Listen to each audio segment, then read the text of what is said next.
sometimes it takes years for the startups to just get through to all the right people in a brand, and if they have someone who's there fighting for them, who's helping them make those connections and understand who they're talking to, that's huge. Like if you can intro that startup to 3 people within your group or to a supplier or to another, whatever that is, like that's huge. Welcome back, everybody. Rich Brubaker, founder of Collective Responsibility, here today with another episode of Sustainable Ambassador Podcast. Through this podcast, I'm speaking with global leaders in sustainability, be it from government, nonprofit, academic, or the corporate ecosystem. And through this episode, I'm extremely honored to be joined by Christine Goulet, who is a sustainability and innovation expert with more than 20 years of professional experience focused on market-based solutions that marry impact with returns. Her career has always been at the intersection of sustainability, entrepreneurship, and innovation, with a specialization in fashion. And so with that, Christine, thank you for joining us. It's really great to have you back. Thanks, Rich. Yeah, I'm excited to be back. It's great. So as a starting point, introduction to yourself and the work that you're doing there over at Sustainabelle. Okay, great. So as you mentioned, the last time when we spoke, I was at the Caring Group. So I'm lucky that in my career, which is, approaching 20 years in sustainability now, I've been able to work for some great companies. So Caring, the luxury group based here in Paris, which has a portfolio of houses including Gucci, Balenciaga, Saint Laurent, where I worked in the sustainability department for almost 7 years. I've also worked in operational roles in a couple of startups. So this started back in 2006 when I worked for an ethical fashion company, which is really a pioneer, called Eden Apparel, and that was founded by Ali Hewson and Bono. And then more recently, after I left Caring in 2021, I actually worked at Pangaia, which is both a D2C company, but also there I built a B2B business for them. So launching it, building out the team again, to really try to accelerate this move to next gen materials. So that was also a great experience. I did also spend a little time at INSEAD. You're talking about empowering the next generation. So, it was important to me to work there for a while after doing my MBA there. And I was in the entrepreneurship center, so looking at triple bottom line companies and managing the trade-offs between impact and return. And finally, it's Sustainabelle. Sorry, I know this is a long intro, but finally, it's Sustainabelle, which is my consultancy I've had for a couple of years. I'm working in across a few different areas. So the first being innovation, and we're going to drill down on the report that I just published in June. Work with a lot of startups on the board or advisory board, work with investors, really trying to push this transition to adoption of next gen materials. Second sort of bucket of activity, it's more kind of one-on-one brand sustainability or innovation strategy. And lastly, a lot around collaborative action. So working with the Fashion Pact on an initiative, working with UNEP on a chemicals and circularity project. So really trying to keep some of that more high level multi-stakeholder work going. Huge body of work right there. Great portfolio.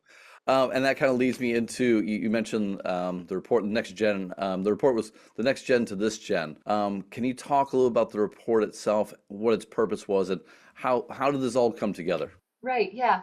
As I mentioned with Sustainabelle, I'm working with a lot of startups. I'm working with between 10 to 15 at any given time in a formal relationship. And I really felt like, boy, everyone's coming with the same problems. The startups are coming with the same problems. The investors are coming with the same problems. And there hadn't really been a formal report about Next Gen released since Biofabricate and Fashion for Good did it back, I think it was in 2019, an amazing report. And so I just felt like it was time maybe to take the pulse of the industry and to confirm a lot of the assumptions we have, because we talk a lot about what the issues are. But I really felt like we needed to fact check that a little bit. But what we did is we put out a survey first, and we surveyed the different stakeholder groups. So the investors, the innovators, the suppliers, the brands, and other supporting organizations, Fashion for Good or Textile Exchange or Accelerating Circularity. A lot of these groups were, really dedicated to this type of work. And we had almost 160 respondents across those groups. And I interviewed over 60 people across these stakeholder groups too. So I was able to sort of complement what we found in the survey with the interviews. And what we really were trying to do was not only kind of have this roadmap of like, these are the main areas where we can work together as an industry, but also pull out like really tangible, concrete tips and tricks and ideas that people could just try to start doing in their businesses tomorrow. I love the idea that you kind of started with like we need to fact check ourselves. I mean, I've been in Asia working on these issues for a long time, and the amount of misconceptions, even within the sustainability community, it's really disconcerting at times. Like just the basics still aren't understood. And I guess two questions. One is, what were a couple of the big misconceptions that you were focused on? And were there a few things that kind of showed through the survey, the interviews, like what's behind these gaps? Like, is it just everyone's too busy to really keep up with things because they're moving too fast? Is it, like just kind of complacency and, I know my domain and not being very curious about what's going on? Like, what do you attribute some of that to? And then we'll get into like the actual findings from there. Well, I think some of the misconceptions are that price is everything. And if it's not the same price, then nothing will happen. I mean, price in terms of adoption of the materials, it is so critical. But I think one thing that we found was performance is an entry ticket. So, and for brands, you don't even get to the price discussion unless you're able to give confidence on the performance. And what does performance mean in terms of sustainability, aesthetics, and technical? So I think that's something to bring out. I think another thing that came out really strongly is that there's some paralysis, and it's due to the lack of transparent information in the industry right now. So that was something that was a little surprising, just how much people are kind of holding their cards until there's more certainty. And this certainty needs to be created around what are the right specifications that the innovators need to work toward, and brands not wanting to share that info, but really it needs to be shared so that the R&D is going in the right direction. So I think, a big thing that comes out of this is follow-up work, is how to make more of this information open source and how to work together to create alignment, which isn't rocket science, in many respects, but is really needed. And maybe the last one I want to bring out, because it's so important, is I feel like, especially since COVID, we're all very much like, hey, we can just have a Zoom and everything will work out. But it always comes back to the human relationships. And that was really key when talking to supply chain partners and investors and understanding what have been the most valuable resources. It's like in person. If the relationship fits, it will work. We are social creatures, and we can't just zoom our way into the future we want. Mm. Actually, let me back it up a little bit. What is the next gen, like if you're defining this, the topic is next gen materials. What are next gen materials, and not just in the scope of this report, but also within the industry and within your experience? Yeah, I feel like I should bring up the actual definition that I use. So we say they're renewable materials and processes that are not yet at scale, that aim to reduce our dependence on finite resources such as petroleum, land, and water, minimize risks to human health, human rights, and animal welfare, and which often enable more circular ways of production. So yeah, so as I said, it's trying to do, it could be alternative leathers, new fibers, etc., but also dyes and other processes, and textile to textile recycling at the end of life, because these all need to be implemented. They often have the price premium or a sustainability premium that needs to be worked through. They're founders coming out of academic institutions, with building teams. So it was more looking at how do we get these novel technologies implemented within our current system. Kind of vegan leather for a few years was really quite hot. We've seen some others that are coming up, and I know you're on the board of a couple groups that I know of. Are there materials that, okay, there is that challenge, they are quite young, but then are there some silos or some applications that you see are actually starting to gain traction, or therefore opening the door for the next application, the wider ecosystem? So yeah, I'd say there's still a lot in the leather space. I'd say a place where it's been a bit more difficult are kind of the dyes and other processes. That's also it's hard to summarize a bit because they each have their own challenges. With the alternative leathers, a brand can adopt it, but it has the challenge of being very consumer facing, and the aesthetic needs to be right.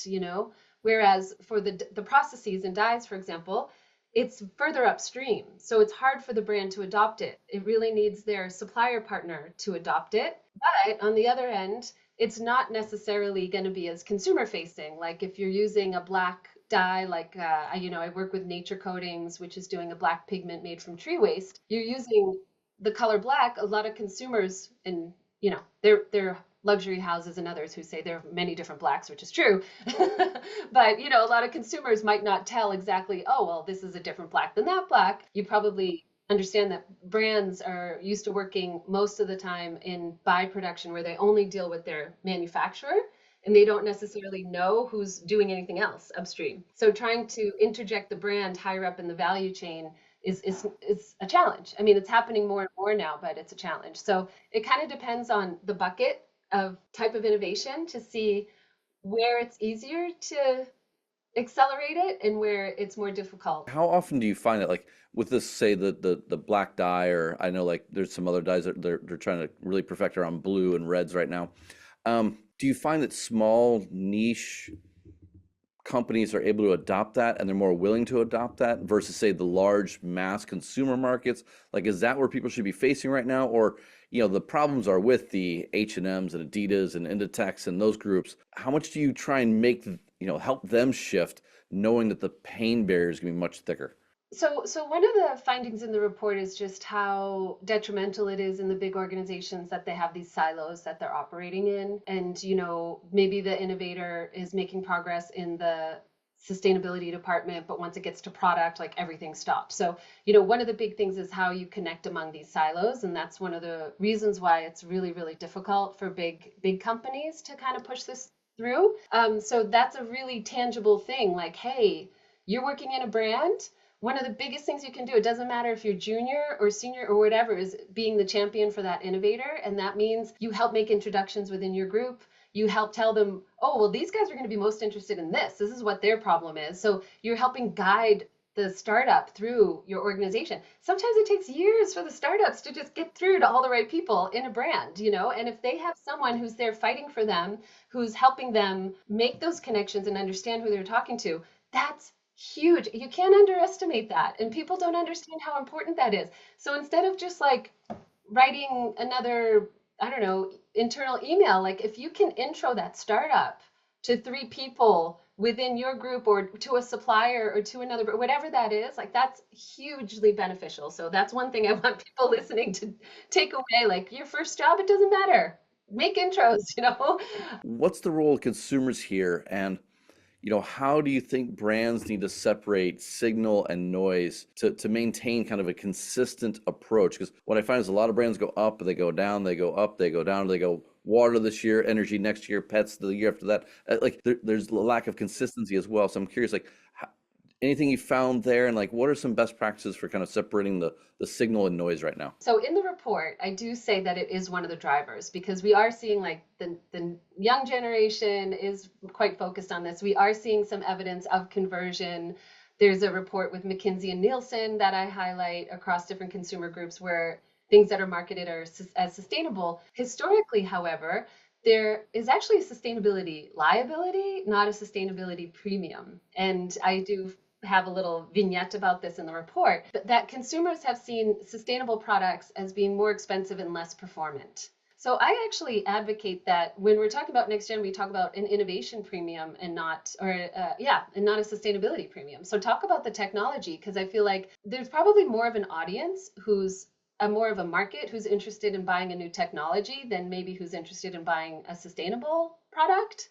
And people are used to a V1 of a new technology not being perfect, and that's okay. So if you're launching a next gen material and you're focusing on what that innovation is, people might be like, oh, well, it's okay if it's not exactly the same as what I bought previously because I'm on the cutting edge of this. And it also reduces that potential sustainability liability because if something is seen as innovative, it's shown to reduce the sustainability liability that historically research has brought out. It's a challenge. I guess the other side I look at that is I've stopped looking at consumers as much as I have around the systems that feed into consumers. So how about we change the pipe, maintain their ability to be chaotic little consumers just without the impacts that are going outside? Like how can we close that pipe down a little bit more so the water, energy, labor, waste components kind of come in. We don't have such a negative impact through the systems of delivering, say, fast fashion or other things. Yeah. Oh, that's a great point. Yeah, for sure. You mentioned generations. Are the generations different. Like I hear Gen Z is really, we're going to save the world and we'll buy better. And, the boomers are like, well, I'm trying to fix my legacy, so I'll buy a little bit better. Like, did you see any of that? Or in reality, are they all the same when it comes down to making that choice? Which one's cheaper, which one's more convenient, and which one has the best performance?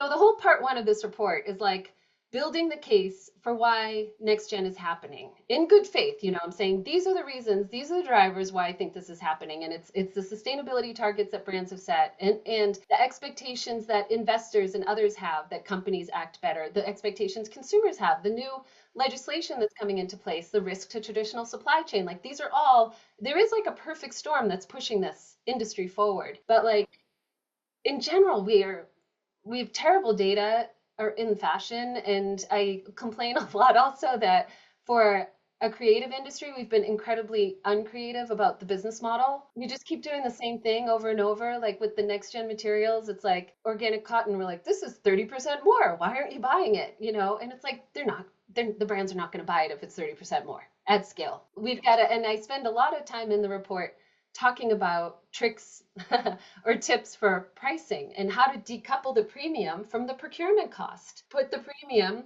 in the net zero budget because that's where the silos come into play too. Like they're spending money. They're buying carbon offsets at the moment because they have to. How much are they paying? They have a price for carbon. You're showing as a next gen material that you're reducing their carbon. Can you put those together, so there's, or they look a lot at, they can look at a weighted average of an entire collection, the weighted average margin in a brand, but doing it in furtherance of incorporating more sustainable and innovative materials is a different story. So yes, your margin on that might be lower, but look overall at what your collection is, and then you can make those adjustments. It's very much like the dealer always wins. If a brand is making extra margin on a product, they're not taking that and applying it somewhere else.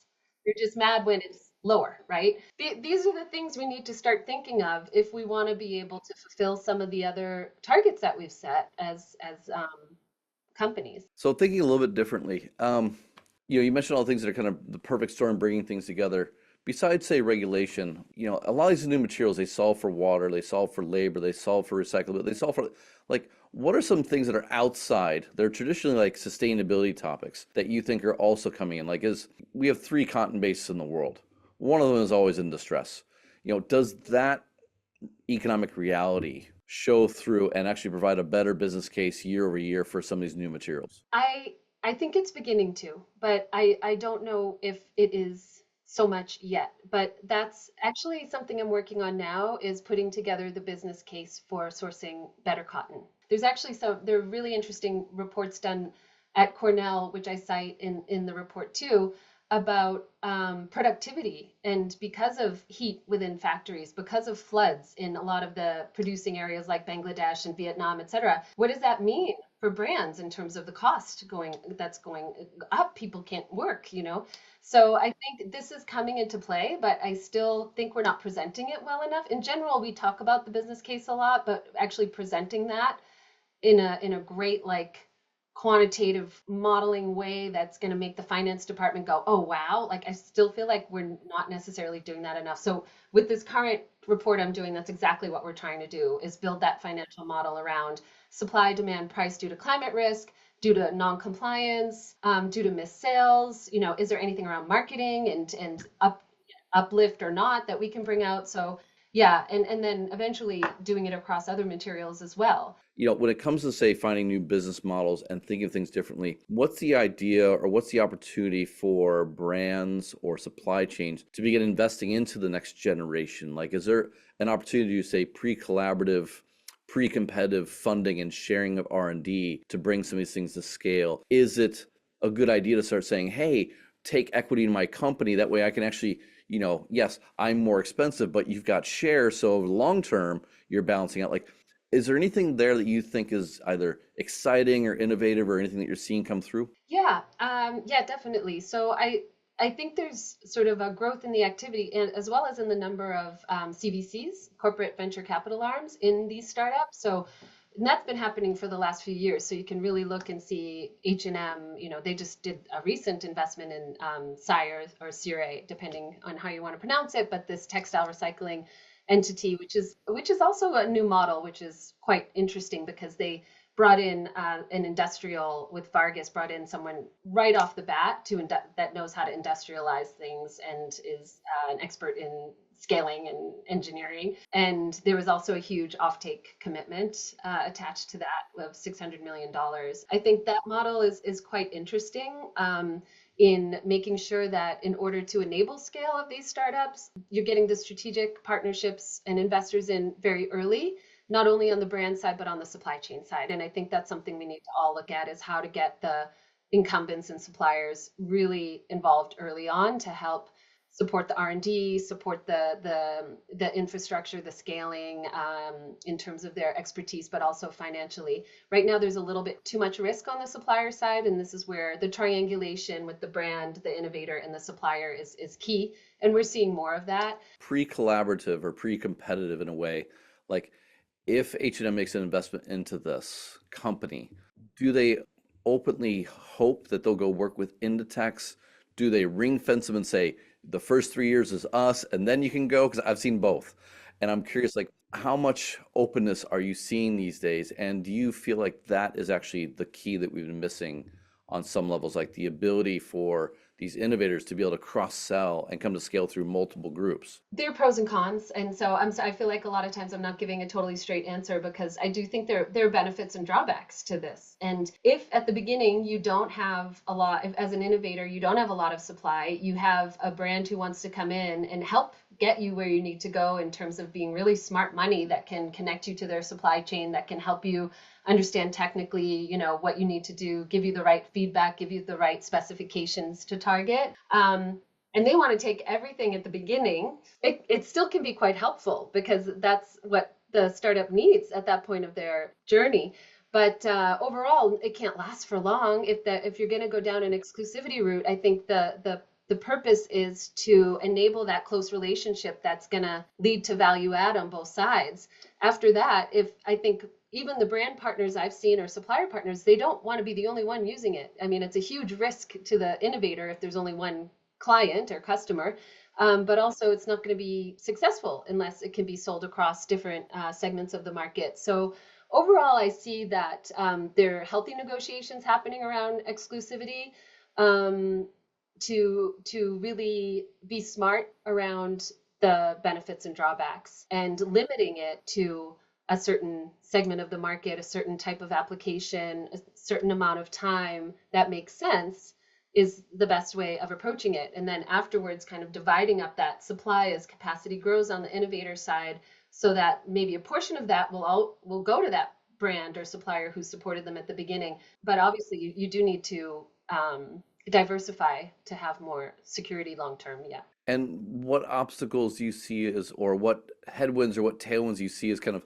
playing into that trend? Because I think like this is a way that we should go. It's a model that we should adopt. But I think one of the big obstacles, and it kind of dovetails with the offtake situation, is just the business model, the traditional business model that brands are used to operating in, and changing the mindset around that, and the risk, understanding the risk. The problem with exclusivity and trying to work this out over a phased approach in a longer period of time, and the price positioning usually goes down to reach parity over whatever that time period is, 3, 5, 7 years, and there's some exclusivity at the beginning, but then it broadens, and you still have.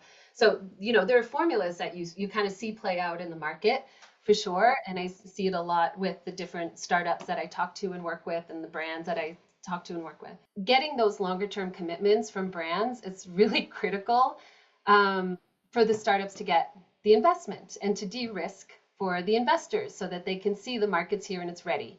And brands are so not used to doing that. When we did survey the startups, most of them are looking across different segments, and they're not just looking at fashion.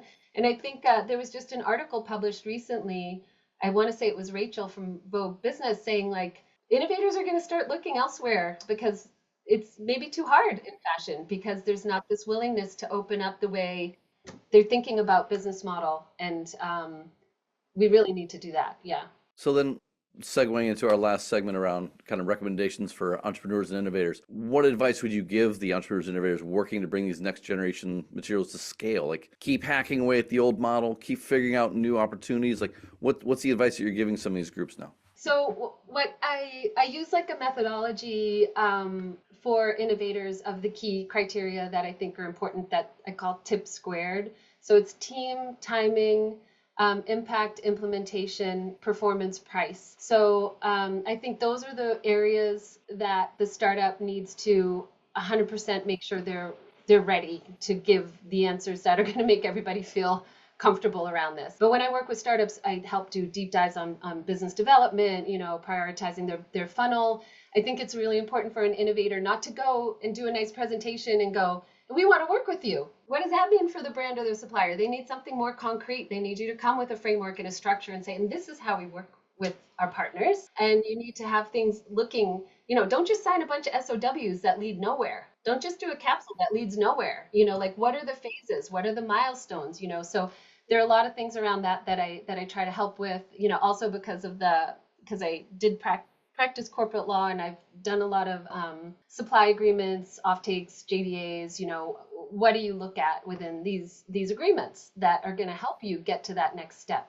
But I also try to put a roadmap for the industry at the end, looking at a few different priorities. So the first is around, like we were talking about before, the information creation, so that people don't have that paralysis and fear because everything's so obscure and opaque. Like, how do we create more open source resources? Also, the second is a lot around the R&D optimization.